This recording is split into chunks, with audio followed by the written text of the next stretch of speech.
వచ్చేయాలి మురుగుడిపోదు మొత్తం సేలన్నీ కూడా ఎక్కిపోతున్నాయండి నీరు వల్ల మొత్తం మురుగుపోతుగా వాడేస్తున్నారండి పంట పోతుని ఎలా ఉందండి మురుగుపోదు ఆ మురుగుపోతు బాగు చేసుకోవట్లేదు పంట సేల మీద గుల్లేస్తారు పంట పోతుల్లో తోడేస్తున్నారండి పంట సేల్లోకి తోడేస్తున్నారు మొత్తం సేలన్నీ కూడా ఉప్పు నీరు అయిపోయింది ఉప్పు సేలు అయిపోయి ఇలాగ అయిపోయింది సేలన్నీ కూడా ఏమి లేవండి గింజలు ఏమి లేవండి అసలు పొలికాయలు అయిపోయి సార్ ఇంకెలాగైతే రైతులు ఏం బతకలేమండి ఇంకా ఇంటర్నెట్ గురించి తాగాలండి ఇంకా అంతకన్నా మాకు ఆధారం ఏమీ లేదు ఇక్కడ అటు రైతుకి ఈ చేనుకాలలో వాటర్కి చిత్తి ఇవ్వలేము ఇటు మేము పెట్టుబడి ఇచ్చి పెట్టిన ఆయనకి ఇవ్వలేము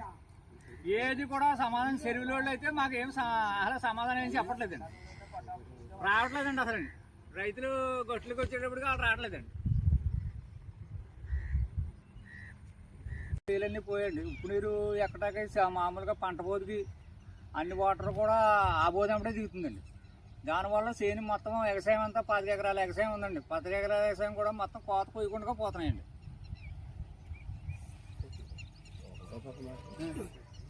ఆ వాటర్ చెరువులో వాటర్ తోడేసండి పెట్టేస్తున్నారండి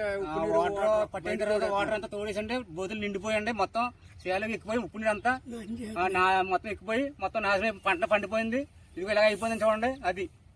అప్పుడు చెప్తున్నాండి సమాధానం లేదండి ఇప్పుడు వరకు చెరువులు అది పెట్టుబడి పెట్టామండి ఎకరానికి 25,000-30,000 పెట్టామండి చిత్తి ఇవ్వాలి పెట్టుబడి ఇవ్వాలి మాకు ఏముండే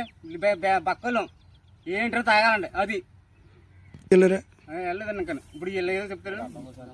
తీసుకెళ్ళామండి నష్టపరం ఇస్తాం ఏమవుతాయి అన్నారండి ఇప్పుడు ఏమి మళ్ళీ ఇప్పుడు రాలేదండి చెరువులు అన్నారండి చెరువులు వేసిన రైట్ లేవండి పర్మిషన్ లేవండి లేవండి చెరువులా మొత్తం కొయ్యింది బెల్ట్ చెరువు 10 ఎకరాల దాకా ఉండదండి పోయింది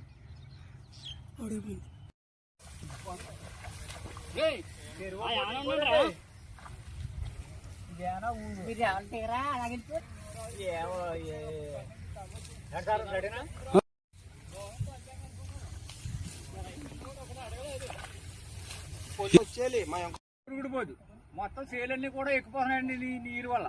మొత్తం మురుగుపోతుగా వాడేస్తున్నారండి పంట పోతుని ఎలా ఉందండి మురుగుపోదు ఆ మురుగుపోతు బాగు చేసుకోవట్లేదు పంట సేల మీద గుల్లేస్తారు నీరు మొత్తం మళ్ళీ